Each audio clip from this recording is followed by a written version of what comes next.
Right గా ఉమ్మడి కరీంనగర్ జిల్లాలో జోరుగా వానలు కురుస్తున్నాయి. లోయర్ మానేరు డ్యామ్ కు వరద పోటెత్తింది. మహమ్మద్ తుమ్మద వాగు కావచ్చు, మిడ్ మానేరు నుంచి కూడా ఎల్ఎండికి 25,000 క్యూసెక్కుల నీరు చేరుతోంది. కరీంనగర్, చిగురు మామిడి, మానకొండూరు మండలాల్లో చెరువులు, కుంటలు నిండు కుండలు తలపిస్తున్న పరిస్థితి. కరీంనగర్ రామడుగు రహదారిపై పూర్తిగా బ్రిడ్జి కూలిపోవడంతో రాకపోకలు పూర్తిగా నిలిచిపోయాయి. పెద్దపల్లి జిల్లాలోని 4 ఓసీపీల్లో బొగ్గు ఉత్పత్తి కూడా నిలిచిపోయింది.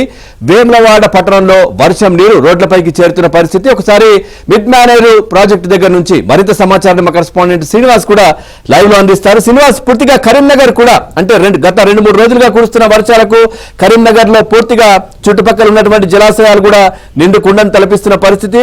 ఓవరాల్ గా అప్డేట్స్ ఏంటి వీటికి సంబంధించి?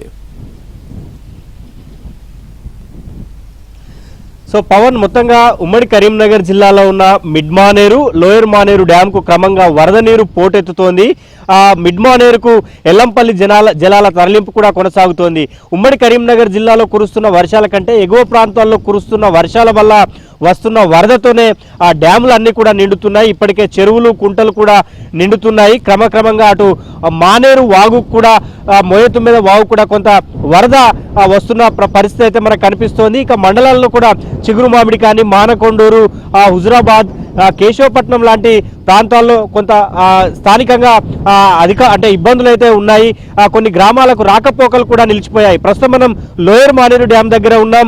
5 రోజుల కింది వరకు కూడా లోయర్ మానేరు డ్యాంలో కేవలం 5 టీఎంసీల నీరు మాత్రమే ఉండేది. ప్రస్తుతం అయితే 15 టీఎంసీల నీటి సామర్థ్యానికి లోయర్ మానేరు డ్యామ్ చేరుకున్న పరిస్థితి అయితే కనిపిస్తోంది. ఇక డ్యాంల పరిస్థితి ఇలా ఉంటే బొగ్గు రామగుండంలోని ఓసీపీ 4 ఓసీపీల్లో కూడా 60,000 టన్నుల బొగ్గు ఉత్పత్తి ప్రతిరోజు కూడా ఆటంకం ఏర్పడుతోంది. ఓసీపీల్లోకి వరద నీరు రావటం, భారీ వర్షాల కారణంగా ఈ బొగ్గు ఉత్పత్తికి కూడా ఆటంకం ఏర్పడుతున్న పరిస్థితి మనకు కనిపిస్తోంది. మరోవైపు కడెం గేట్లు ఎత్తడంతో గోదావరికి కూడా వరద పోటెత్తుతోంది. ధర్మపురి వద్ద పుష్కర ఘాట్లను తాకుతూ ఈ గోదావరి ఉధృతంగా ప్రవహిస్తూ ఉంది. సో దీంతో లోతట్టు ప్రాంతాల ప్రజలను, నది పరివాహక ప్రాంత ప్రజలను కూడా అధికారులు అప్రమత్తం చేశారు. మరోవైపు డ్యాముల్లో కానీ, చెరువుల్లో భారీగా వరద నీరు వస్తూ ఉండటంతో కొంత జాలర్లు, మత్స్యకారులు చేపల వేటకు వెళ్తున్నారు.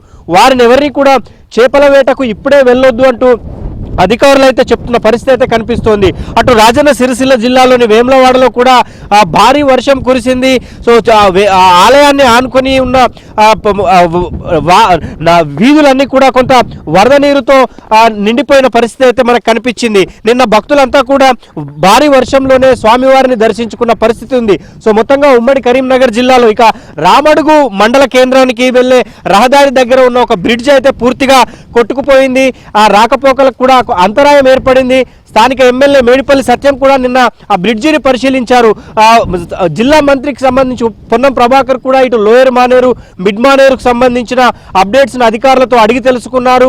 చెరువులు, కుంటల దగ్గర కూడా అధికారులతో రివ్యూ నిర్వహించి వివిధ మండలాల్లో ఆయన ఫీల్డ్ విజిట్ కూడా చేశారు. సో మొత్తంగా ఉమ్మడి కరీంనగర్ జిల్లాలో భారీ వర్షాలతో పాటు ఎగువ నుంచి ఎక్కువగా వరద వస్తూ ఉండటంతో అటు కాకతీయ కాలువ, ఇటు వరద కాలువ, మిగతా డ్యామ్లకు కూడా ఇన్ఫ్లో క్రమక్రమంగా పెరుగుతోంది. Pavan, thank you Srinivas, thanks for the updates.